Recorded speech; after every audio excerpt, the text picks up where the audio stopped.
দিলাম আমার দোয়া করে মাথা না তাই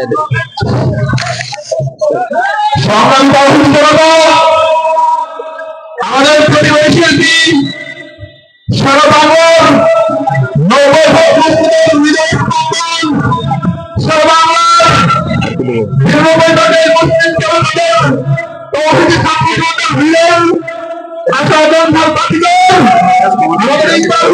গান শুনে একজন ভাই কিছু টাকা বসিয়ে দিয়েছেন, আমরা তার জন্য দোয়া করি। তারেক ভাই কই? তারেক ভাই আসবে না? আমাদের আরো একটি ভাই ইকবাল হোসেন ভাইয়ের গানকে ভালোবেসে ওনার জন্য আরো হাজার উপহার দিয়েছেন। আমরা যে ভাইটি উপহার দিয়েছেন তার জন্য দোয়া করব। সকলে নয় হবে মাশাআল্লাহ।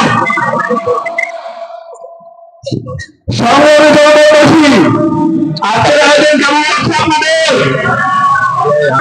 আমরা বিগত 18 বছর আমাদের এই সুন্দর আয়োজনগুলি আপনাদের সামনে উপস্থাপন করতে পারিনি। এই জালিম জুলুম, এই ফ্যাসিবাদী সরকার এই সুন্দর নান্দনিকতা জনগণ দেশকে উপভোগ করতে দেয়নি। আমাদের এই কথা, আমাদের এই সাংস্কৃতিক নানা আয়োজন মানুষের সামনে আমরা উপস্থাপন করতে পারিনি। এত সুন্দর নান্দনিকতা ইসলামে রয়েছে, এত সুন্দর বর্ণাঢ্য রঙিন সুন্দর সুশৃঙ্খল সংস্কৃতি ইসলামে রয়েছে, সেটা অনেকে জানে না এখনো। আজকের আয়োজন থেকে আপনারা ঐতিহাসিকের সাক্ষী হচ্ছেন। আমাদের এই আয়োজন ইনশাআল্লাহ আগামী দিনে আরো বেশি, আরো সুন্দর, আরো নান্দনিক ভাবে আপনাদের সামনে উপস্থাপিত হবে ইনশাআল্লাহ। বাকি পরিবেশনা নিয়ে আসছেন শিল্পী ইকবাল হোসেন বিপ্লবী।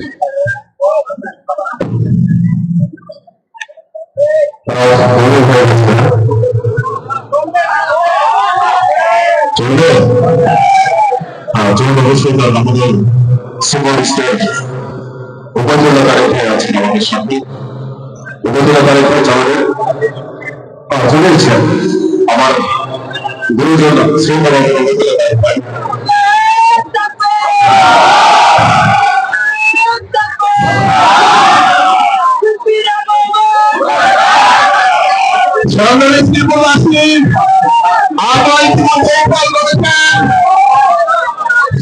সমস্ত লম্বাদের উদ্যোগী আজকে ঐতিহাসিক আয়োজনের অন্যতম মাধ্যমী আজকের আয়োজনে যাকে কেন্দ্র করে আপনারা দীর্ঘক্ষণ বসেছেন আমাদের মাঝে সেই কাঙ্ক্ষিত পুলিশ জনমন্ডিত শিল্পী সারা বাংলাদেশের সর্বত্র জায়গায় না শিল্পী হুমায়ুন আহমেদ আমাদের মাঝে এসে উপস্থিত রয়েছেন।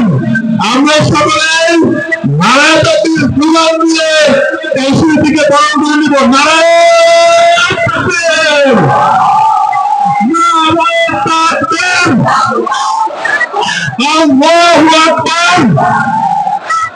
উপজেলা তারিখে আগমন শুভেচ্ছা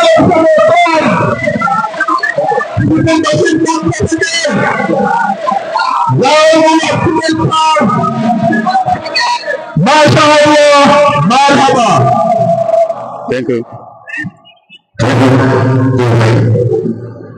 যদি আপনাদের মাঝে আমাদের তারেক ভাইকে পরিচয় করে বলছিলেন, আসলে তারেক ভাইকে পরিচয় করে দেওয়ার মতো কিছু নেই, আপনারা চলুন থাকুন। আমি অভিযান শাস্ত্রের মধ্যে তারেক ভাইকে দেখেছি, তারা আসলে বিবেক হয়ে গেছে। আমার ইচ্ছা হলো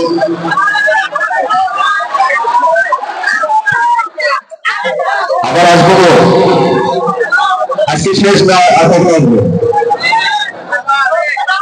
ভাইয়া বলতে আবার ভাইয়া বলতে আবার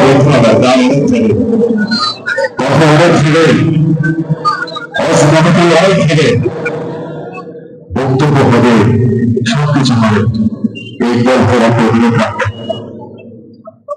জুলাই বিপ্লবের চেতনা থেকে এক ইঞ্চি পরিমাণ জিনিসের উপর যাবে না পেয়েছে। জুলাই বিপ্লবকে সারা দেশে জুলাই বিপ্লবের চেতনাটা তাদেরকে বুঝিয়ে দেয়। সত্যি আমরা শেষ হয়ে যাবো জুলাই বিপ্লবের চেতনাটা ধারণা করতে পারি। এই অনুরোধ আমি সবার কাছে দেখতে চাই যে জুলাই বিপ্লবকে আমরা ক্ষমা করবো, ঠিক আছে, ক্ষমা করবো, কিন্তু একটা লিমিট আছে, ক্ষমার একটা সীমাবদ্ধতা আছে। আমরা তো কাউকে আবেদন করি না, বলতে পারবে কেউ অযথা অন্যায় করে কাউকে আক্রমণ করেছি।